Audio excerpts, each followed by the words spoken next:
என்னுடைய தகப்பனார் ரட்சிக்கப்படுறதுக்கு முன்னால சிகரெட் பைத்தியம், அப்படி ஒரு பைத்தியமாக இருந்தார். ஒரு நாளைக்கு 100 சிகரெட் கூட பிடிக்கிற அளவுக்கு ஒரு பயங்கரமான சிகரெட் பைத்தியம்.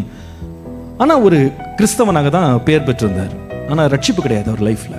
ஆனா ரட்சிக்கப்பட்டார். ஒரு நாள் கர்த்தர் எந்த ஆவடியில் அவர் வண்டி இழுத்து மூட்டை சுமந்தாரோ, எந்த இடத்துல அவர் ரொம்ப அவமானப்பட்டாரோ, அதே இடத்துல கர்த்தர் ஒரு ஊழியக்காரனை கொண்டு வந்து நிறுத்தினார்.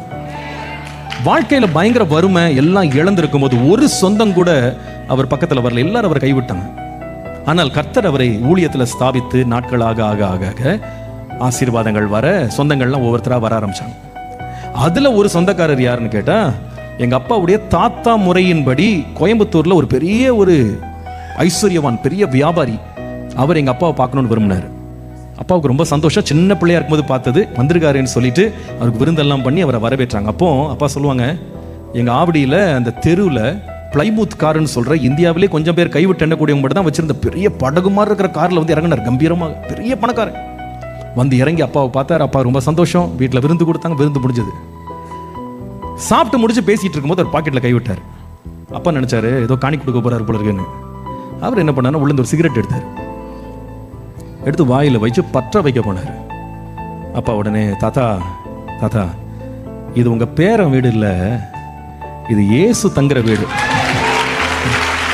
வெரி சாரி, நீங்க கண்டிப்பா சிகரெட் பிடிக்கணும்னா இந்த வாசலுக்கு வெளியே போயிட்டு, காம்பவுண்டு வெளியே போய் பிடிச்சிட்டு வாங்க, நான் உள்ள விட மாட்டேன்னார். அவ்வளவுதான். பணக்காரனுக்கே உரிய கோபம் எங்க அப்பாவுடைய தாத்தா முறையில் இருந்தவருக்கு உச்சக்கட்டத்தில் கண்ணெல்லாம் சிவந்து போச்சு. அவருக்கு இப்படி சொல்லிவிட்டானே நம்மளன்னு சொல்லி பட்டுன்னு மேஜை விட்டு இருமுனாரு. மட்டன் வெளியே போனார். எல்லாருக்கும் துக்கமாயிடுச்சு, வருத்தமாயிடுச்சு, வெளியே இப்படி வேகமாக வெளியே போயிட்டாரேன்னு. சரி, சிகரெட் பிடிச்சிட்டு வந்துருவாருன்னு எல்லாம் வெயிட் பண்ணிட்டு இருந்தாங்க. கொஞ்ச நேரத்தில் கார் ஸ்டார்ட் ஆகிற சத்தம் கேட்டுச்சு. வெளியே பார்த்தா கார் டோரை சாத்திட்டு புழுதி கிளப்ப ஒரு வண்டி எடுத்துட்டு போயிட்டாரு. எல்லாருக்கும் என்ன பேசனே தெரியல, போயிட்டு வரேன்னு கூட சொல்லல. அப்போ என்னுடைய பாட்டி அப்போ உயிரோடு இருக்காங்க, எங்க அப்பாவுடைய அம்மா. எங்க பாட்டி எங்க அப்பாவை பார்த்து, ஏண்டா இத்தனை வருஷம் கழிச்சு நம்மளை தேடி வந்த மனுஷன் அப்படி வருத்தப்படுத்தி அனுப்பி விட்டியடா அப்படின்னு எங்க அப்பாவை பார்த்து சொன்னாங்க. எங்க அப்பா என்ன சொன்னாங்களா தெரியுமா?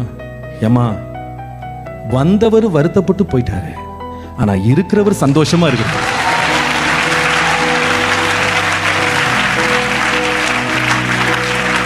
நம்ம வீடு வந்தவங்களுக்கும் போனவங்களுக்கும் இல்லம்மா, இயேசு தங்கணும். இந்த வீட்டில் இயேசு தங்கணும். அவர் தங்குறதற்கு தடையாயிருக்கிற எந்த காரியமா இருந்தாலும் சரி, எந்த பழக்கமா இருந்தாலும் சரி, தூக்கி வெளியே போடு. அது எவ்வளவு நஷ்டமானாலும் பரவாயில்ல, தூக்கி வெளியே போடு.